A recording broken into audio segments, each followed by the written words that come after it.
welcome back to Painting Tabletop, and first up we're going to get stuck into his flesh tone. We go then, this is flesh tones, and I've just taken dark flesh tone from the game colour range from Vallejo, and dark flesh from the model colour range. So the dark flesh tone is much in the brown scale, whereas the dark flesh tone is much more in the brown scale, whereas the dark flesh is much more in the sort of yellowy pink scale.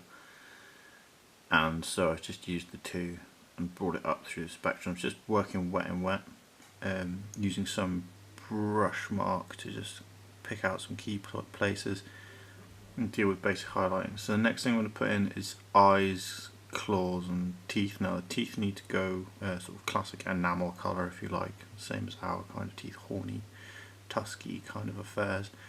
But his claws, I need to double check this in his eyes, I think they're black, so I'm going to just put them back in black, and then I'll put some little highlights on them just to make them look like chitinous. That's chitinous if you're American, but I'm English, so it's chitinous.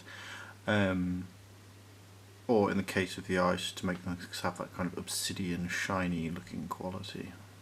And go in, here's just the tusks, claws and eyes just done in, just getting the white specks. So essentially I'm giving the white spots in the eyes as if I was putting pupils in what a normal guy, and then all of the claws on both his feet and his hands just had like a little white touch, just to make them look sharp really and pointy. So next up, I'm not so worried about the dark side, but on the light side, the saber side, I'm going to run white highlights over everything, so it will be ready for applying some fluoro green. Although I might actually apply fluoro green first, then highlight, and then fluoro green again. We shall see. I'll be back in a moment. So the sun's beaming now, which isn't ideal for filming, but this is a white highlight with fluoro green over the top, so quite strong white as well, like not messing about, just get it on there. Like I say, I'm going to keep the back in this undefined manner, or lacking tons of highlights or anything, in order to keep the saber side. Now there's quite a strong argument that says, oh, you've done too much green. So what I'm actually going to do is I'm going to run another tier of highlights over the top of this, just to make it really bright. And I'm just going to be using white again, and that'll keep it nice and simple. So in a moment I'll get back to you and it should be all done. And I'll paint space as well.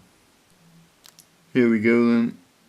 One Wiphid Jedi complete, and I did use white highlights, but I tinted the white towards the different colours that I was going, so slightly towards brown on the robes, slightly towards yellowy beigey colour for the sort of the fur and the flesh and the trim on the robes, and then pure white for the actual belt.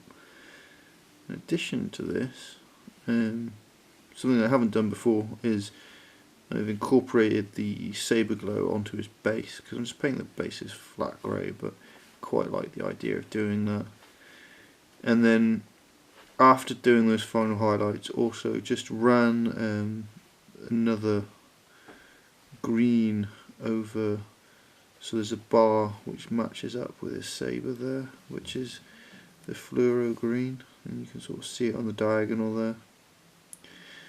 So I hope this has been some interest to you, and any Jedi painting or lighting effects or whatever it is you have to be doing has come together really well. Thanks for watching, have a good one, take care. Bye bye.